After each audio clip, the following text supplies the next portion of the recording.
Hello, you wonderful people, and welcome to another episode of Crime Centric. This being a show it's about crime dramas that I watch. For today's episode, I'm going to talk about the latest episode of the Endgame. Great episode. A lot of really interesting things went down in this episode, so let's break it down. So first and foremost, we are picking up in the aftermath of, obviously, the gold in the reserve bank being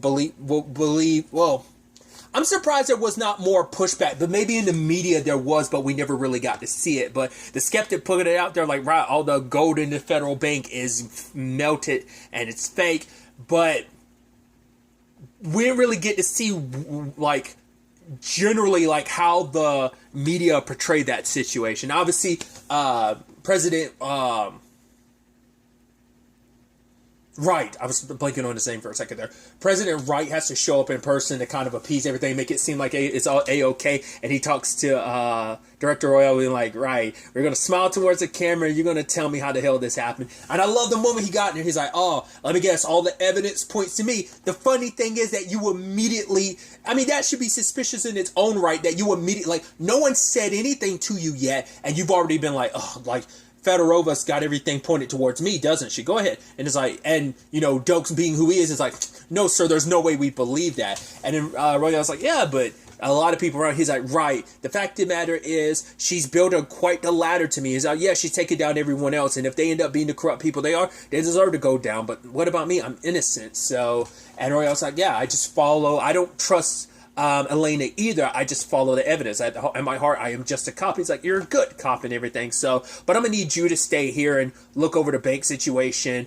And he ends up. At first, I was like, is he gonna put Doak on the Fort Totem thing? Because I was about to say that's going to be bad if that's the case. Because once again, Doak made it clear last episode, oh, if given the opportunity, I would go after Elena's daughter. But it seems like the only people who know where Elena's daughter actually is the director and whatever team he has sitting on him. Granted, I guess if Doak gets put into the interim director position, he could like get in contact, like, right, find out wherever they sent them and kind of find out that way where Elena's daughter is. And so it never went to that this episode. Doesn't mean that the things still can't fall out in that direction. Granted, the way things play out with Doak this episode, I see that unlikely. But I do love that the president knows, and I think this speaks volumes about Doak, that the president knows what kind of person you are, because I think there's a lot of commonality between you, because you're both people who will kind of do whatever it takes to get to the powerful position. And he's like, because it's like, right, how's the chief of staff? It's like, oh, she's okay. Whatever deal you had with her is still good. And he was like, no, I'm just checking to make sure she's like, shut up, Doak. Just shut up. You're just like, right. You just want to make sure that's in play. It takes away any altruism of like, man, you're trying to do the right thing. You were so adamant about saving her because it's like, damn it, the deal she set up might just be between us. Nothing's written in stone, so I don't know if that's going to blow up in my face or not, and I won't have that. Like, don't make it seem like you're so selfless, you know, you selfish prick.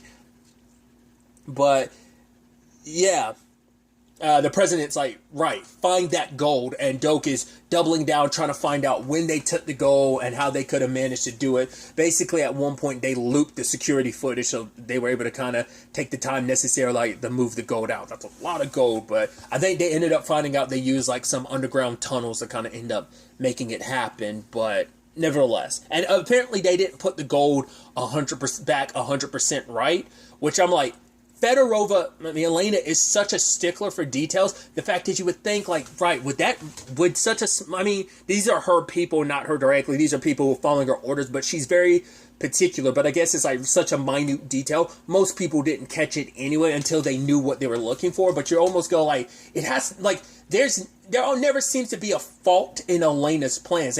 She's been planning this out for a very, very, very long time. Plus, she has a really good mind and strategy for this. So, any mistakes seem like they all had to be on purpose. It's been that way every step of the way throughout this show, that nothing's done by accident. It's all on purpose. So, we'll have to wait and see on that front, whether that ends up being the case. But I kind of get that inkling from this.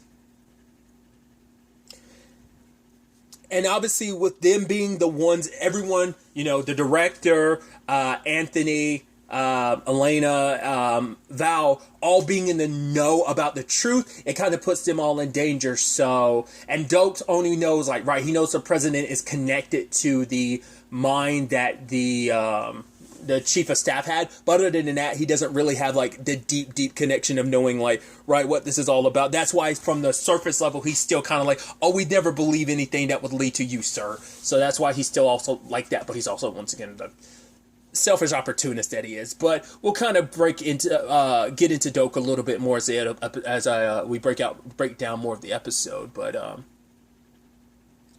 other than that, Val tried to warn Elena, trying to get an idea of what she's trying to do, because it's like, right, the president's here in New York. It's just like the timing's interesting, and it's like, oh, maybe he's here to see like a play or something. But Elena's not really giving any. She tells one final story, and it's a very personal story. Well, it ends up being relevant to the episode too. But she tells a story of. She's like, right, the safest place she's ever felt was in that fortress of pillows that her and her daughter made, you know, and telling that story and that moment. She's like, that moment is what I'm going to hold on to. Before I die, no matter what my circumstances may be, that will be the last thing that's in my mind before I die. And I was like, oh, there's like this beauty to that, you know? That captured moment playing over and over again. And I love that they do play it over and over again. And throughout her worst moments throughout this episode, she always uses that to kind of be her guiding light, her thing that keeps her grounded, her reminding her of like, this is what I'm fighting for. No matter what I'm going through, I'm going to have this happy moment. It's going to get me through it all. Because Elena knew, like, yeah, if it comes down to it, I will potentially have to die for this. But she believes in it so much. And obviously the president sends in the Secret Service and stuff, and they're taking over Fort Totem, and they are interrogating her. In fact, the president himself, and we get so much insight into this. First and foremost, I love that it's like, right, now they're in front of each other, let's drop all the pretenses. It's like, yeah, what happened with my family? It's like, he even tried to be like, basically painted as if Sergei's mom was greedy. It's like, because they haven't really gone into that, but it's like, right, all this did happen under the previous president's jurisdiction, during his presidency. But it's like, no, he was a part of this. In fact, he was in bed with Sergei's mom, but apparently, like, she got too greedy and asked for too much. But then, Wright, he brought the Bellocks to Cutler's attention, and that led to them choosing the Bellocks. But then Elena's like, yeah, but Lady Bellock took way more than Sergei's mom ever would have. So good on you, right? Because it all falls on him. That's why he's handling this way. Because yes, because she's like, right, realizing that at the end of the day, you are just a pawn to her. You are also her mouthpiece. Because it's like, right, if you give us the go, like if you tell us where this missing item is, you'll get a slice of the gold. And she's like, oh, really? But for Elena, it's like, no. No matter what you're going to offer me, this is too big. This is too important. I've sacrificed too much for this fight. This is beyond anything you could pay me off. No amount of money is going to stop me from getting my revenge. Everyone has to pay the piper. Everyone has to pay the price for destroying my family. And we learned some interesting tidbits. Like, this is me jumping around a little bit, but then it's like, Lady Bellock wants you to suffer like her sister did. I was like, what? I was like, oh, does Elena not know she killed Lady Bellock's sister or something? And then she was like, oh, her sister didn't suffer. I broke her neck. I was like, oh my, the girl from the beginning. That's what it was like. So once again, this is some like Romeo and Juliet bad blood, family blood feud type of thing. I've kind of known for a while, because obviously they wouldn't have gone as hard in the paint, literally wiping out the entirety of Sergei's family if it wasn't like some deep-seated beef like that. Once again, where are the rest of the Bellocks? Is she the last of the Bellocks? That's what I'm like. Are they both kind of the only ones standing? It's my question. I don't know if they're like the representatives for each of their family, but to know, like, right, the girl that came after her all those years ago was Lady Bellock's sister, which makes it that much more interesting that she pretended to be your friend. And even for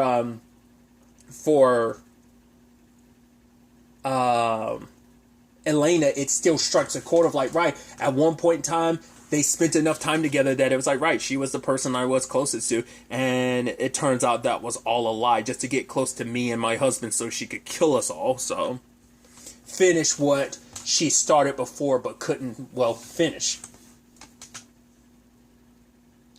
But what this all stems from is a piece of evidence. The president is here. He's looking for a set of Russian dolls. The dolls where it's like there's a doll within a doll within a doll, like to hide something. This all stems from Lady Bellock. To get people on her side, she blackmails them. Most people don't even know of the blackmail's existence, but it's like, right. And I thought it was really interesting when we kind of get into like, oh, she has literally like a whole bunch, a stack. Basically, each Russian doll is basically like it is basically like, oh, having a person as a trophy of like, oh, look at all these people who are under my control. Because Wright is saying like, right, the Bellocks have a lot of control when it comes to the big picture. Problem is they kind of have no honor amongst them because now, right, the Bellocks always have a contingency plan to always force you into helping it, because it's like, cool, you ever step out of line, I have the evidence necessary to crush everything. Especially in Wright's case, because, well, Val and Anthony went to go meet up with the serial skeptic like Elena wanted them to, but by the time they got there, the serial skeptic was killed. So there was supposed to be a police detail on him, but it's like, right, the Secret Service most likely got rid of that, or at least the president did, or his right-hand guy. And I love that Anthony's freaking out the most because he's like, dude, I'm paranoid now because we are some of the few people that knows this big secret that the president is corrupt. And like, this is a secret that people get killed over. I mean, the skeptic ended up getting killed in this regard. So they ended up following him to an address that I don't know if it's a significant other, just someone that he really cared about. She ended up holding a lot of stuff for him, and he had this little attic area which she'd already peeked into from time to time without him knowing, but it was everything he had collected on the Bellocks. And I love that even Anthony's like, you telling me this crazy conspiracy theorist dude actually found out more than the FBI knew? And all Val could say is like, Elena chose him for a reason. That's always the thing. Just because you're paranoid doesn't mean that they're still not out to get you. So that despite all like, oh, like he might have spun on like a lot of wild theories, but he was probably like, because he was so in the trenches to this conspiracy theory stuff, it probably made him latch on to stuff that is like, oh, he probably happened to latch on to certain things that ended up being actual conspiracy theories. Because that's the question in their relationship. Did Elena point the skeptic in the right direction, or did he just happen to look in the right direction and Elena found out about it and was like, oh, let me kind of connect with this dude in this regard and send him, obviously not directly, because this is like, last episode was the first time like he really knew about Elena and stuff like that, at least I think so. Well, he had a, obviously it's like, right, I can't tell you my source, so I don't know if he really was in bed with like Elena in the regard of like, oh, he knew what was up from the beginning, or was it only through last episode's events that he found out like, oh, the person I've been in contact with is Elena. Either way, maybe that was a little clearer last episode and I'm just not remembering, but I think that is interesting. Like I said, I think he just happened, he was in bed with so many conspiracy theories that one of the things he already was a little skeptical about, you know, just chasing theories, ended up just actually being a gigantic, massive, actual theory, conspiracy in its own right. Because this all, well, funny enough, me saying right, this all stems with the president's, one of the people that was bound to win the election, she ended up bowing out because her husband died in a car accident, which is like, right. So did Wright set that up so that he could be guaranteed the election? And he did, because they ended up finding the driver, and the driver's in the same situation as the president. Lady Bellock's got a flash drive. He was forced to confess in front of her, and she's like, cool, I recorded that, and now you're mine. You ever step out of line, you're as good as done. And that's why President Wright is doing everything he's doing this episode, too, because it's all going to come crumbling down. He in particular, so is it like, you're doing it because, well, Lady Bellock can't have one of her key figures, which she needs Wright in that position. Because there's too much at play, like, there's too much where he's needed as a pawn, that she can't have another pawn immediately take his place. It doesn't, I mean, well, because it's also like, right, with succession and stuff like that, she probably doesn't have any, because we don't know anything about the vice president. That hasn't really been something that's come up yet. So the question is, like, it's probably another thing of whatever person, when it comes to the line of succession, that could end up replacing Wright if he gets impeached and whatnot. The person that would take his place, whether it be the vice president, and just work your way down the different totem pole of like who would take over next, none of those people are people within her grasp. The only person that probably she has all the dirt on is Wright. And without him, there's not enough dirt to coerce whoever's to be his replacement potentially. And then eventually there'll probably be another election. So you'd have to wait to kind of get someone. And so, no, I need someone to stay in that position until like she's fully done with everything she needs to do, or just she needs him not just only for currently, but even for the future. She can't have any of her plans hampered by him being removed. So she sent him to get this because, well, he needs it to protect himself so he doesn't end up in prison, and most likely Lady Bellock will end up killing him. I thought what's fascinating, though, is like, right, Elena was able to get this, that even Wright was like, yo, I'm actually impressed with you. I was serious when I said that. It took Natalia, well, he said like almost like an entire week or something. Maybe. I want to say he did say like a week before she even found out it was missing, the flash drive. So he ends up pumping her full of drugs. And I love giving the opportunity. He got so close to her and she like broke from one of her the zip ties and almost went for his neck. And just like how maniacally laughed, like her maniacal laughter when she burst into laughter sometimes I thought was so good. So once again, everything's kind of falling into place, and just when Wright starts pumping her full of more drugs, the moment Elena was like, no, this is where it is, I was like, she's lying. I was like, why though? I figured it was a trap, but it's like, no, it was also to give Val the time necessary to keep him distracted while also pointing her in the right direction, because there was only 2 banks left that Elena had under her control. So, right, the one that she sent them to was a distraction, while her and Anthony went to the actual bank. I'm actually, well, I guess it makes sense because they can't really do it because there's probably too many eyes on this, but they luckily didn't go into the whole situation guns a-blazing, killing everyone at the bank that Elena sent them to. Like I said, I thought it was going to be like a big trap in some way. It was just a distraction, but it wasn't like the trap I thought it was going to be. And Doak was the one that was sent there. But Doak is slowly starting to see the bigger picture here, because it turns out he ends up finding out the guy that's a part of President Wright's Secret Service, that one of the people that gives you access to the gold, her retina scan was copied, and it was the Secret Service guy that had it. And it's like, cool, the president says that we're going to pass on whatever you've been looking into when it comes to this gold.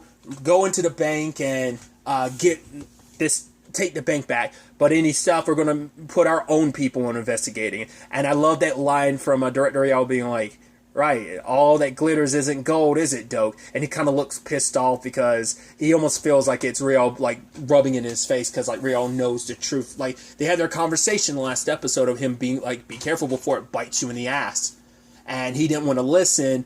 But he starts then seeing things for what they are, and then ultimately when they go into the bank and they find the security box and they open it up, but they don't find the flash drive because Doak is like, oh, what's that about? He's like, don't worry about it. That's why he's like, something's not right. What's going on here?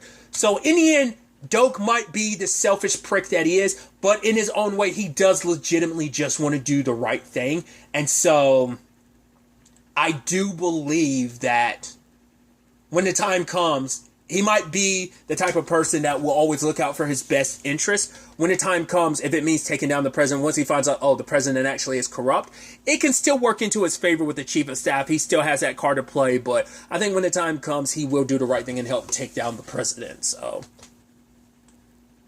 once again, he's just the only one that was kind of semi-left in the dark about everything, so. It's actually really interesting to know that the hit killing, it was actually all the, maybe the argument could be Lady Bellock, Natalia, ended up leading the conversation towards that direction because he was so frustrated because it's like, Lady Bellock's like, you need to win this election. He's like, yeah, but I don't know if I can. You just have to kill the entire family or something like that. The fact is, he's the one that actually ordered the hit. He's the one that suggested it. And once again, his argument could be like, no, she led me down that line of questioning and thinking. So it's more on her than me. Whatever the case may be. It's just the fact is those words specifically came out of his mouth and not hers. Speaks volumes. And it is, in fact, only a matter of time. Now that he knows that they don't have the flash drive, I mean, that he doesn't have the flash drive, that he knows like Val and them must have it too. And so when he calls them up, it's like, wow, so we're in a very complicated position. So it's like, right, you don't know who you're up against, Val, because Val's like, oh, I'm going to take you down. And he's like, right, you don't stand a chance against Lady Bellock. And it's like, right, because now that Elena's been removed from the equation, because he's like, right, she's dead now. Oh, did that sting a little? He's like, well, now that Elena's been removed from the equation, Natalia's got all her focus on you. I hope Elena prepared you. And all Val has to say is, we'll have to wait and see, won't we? And it's like, yeah, everything's kind of been leading to this moment. When they did have Elena out in those woods, I was curious, like when she reached in that guy's pocket, I was like, oh, did she get a knife? Is that going to help her bust out of the coffin that they stuck her in, trapped her in, and buried her alive? It's a flash drive, so she can maybe bust her way out of the wood. Probably not. The flash drive, it's a small flashlight, so it might not be strong enough. We'll see. Because I was wondering if it was going to be a knife or something, but it's like, no, it was just like a little flashlight.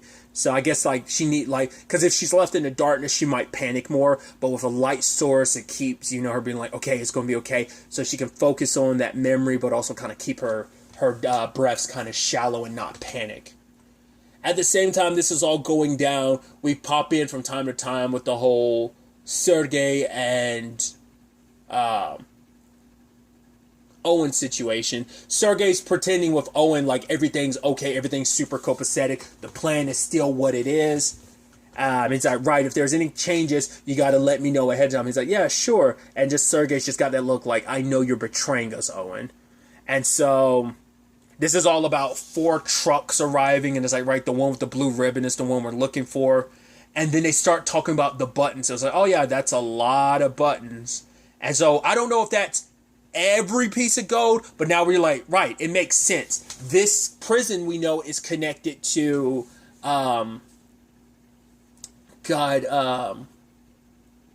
Natalia, Lady Bellock. She has control of this prison, so this must be, essentially this is how she's kind of literally, but also in a way cleaning the gold. I don't know if it's all, because like it's supposed to be like $500 billion worth of gold, but I don't know if that's all of it. Because like, didn't Sergey reference like, oh, like that's maybe he said like hundreds of billions of buttons or something like that. But it's like, right, those buttons are the gold, and that's her way of getting them no longer in the form of gold bars, but this also makes it easier to get them out. The truck with the blue ribbon is the one that has all of them. It's like, right, put all those gold buttons on this particular truck. So, and it's supposed to be making their move. Now, the phone that Owen put up, the question is that part of the plan, or is that part of the Bellock situation he's a part of or potentially drawn into?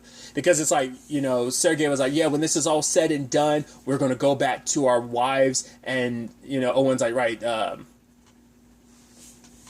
fact is that Val isn't going to be too happy with him. And Sergey's like, yeah, but at the end of the day, what you did was kind of for the greater good, because this is about stopping like this criminal organization, which apparently, once again, that the U.S. already had its connection to a criminal organization, Sergey and Elena's family, but then they betrayed that family for the Bellocks, because that was their negotiation tactic essentially with the Bellock. By ordering that hit and getting rid of them, it's like, yeah, that's an open invitation to be like, and now we're in business with the Bellocks. That's what that was kind of supposed to be. So everything's culminating and coming down to this. The next episode is, in fact, the season finale, which, with the way the story was heading, I kind of had that feeling. So I'm glad I stuck around to see that, yes, it is, in fact, the season finale.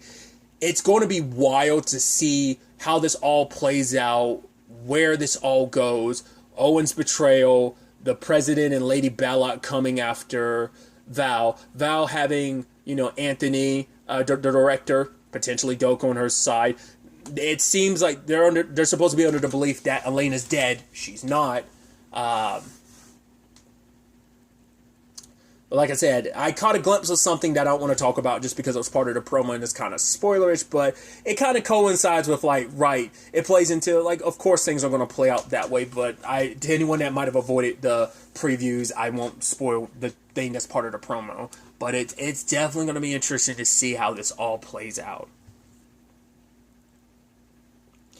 I doubt this is going to be a situation of, oh, Lady Bellock gets taken down. If anything, it's probably going to be a very Raymond Reddington thing of like, hey, we take down the president and Elena and Sergey potentially get away together. Maybe they get their daughter, but it's like, can you really go on the run with your daughter? We'll see. Because I don't know, because very much like the Blacklist, Reddington was only locked up in that box. Obviously, he got out from time to time, depending on how he manipulated the situation. But he was in that box for, like... Which is interesting, once again, the parallel about, like, oh, yeah, like, the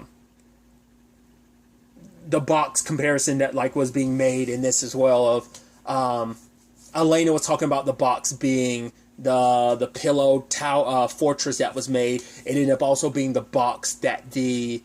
actual drive was in. Well, the Russian doll that the drive was inside of a box that Val got. To know that it's been sitting there the entire time waiting for her to come to the right bank and retrieve it at the right time too. Regardless, back to the point I was making, like, I don't see her being, like, locked up. I think she is going to get away and just be out and about to finish everything else she does. Because this is only step one to the plan, and I'm sure there's 1,000 moves after this on the chessboard waiting for her. She's just, if anything, maybe all of this has just been the opening move, maybe. Well, once again, just have to wait and see how the rest of it, like I said, shakes out going into in this season finale, so... But really, that's all I'm going to talk about. Till the next time we meet, be happy, be safe, live life to the fullest, and enjoy it. Good day, and goodbye.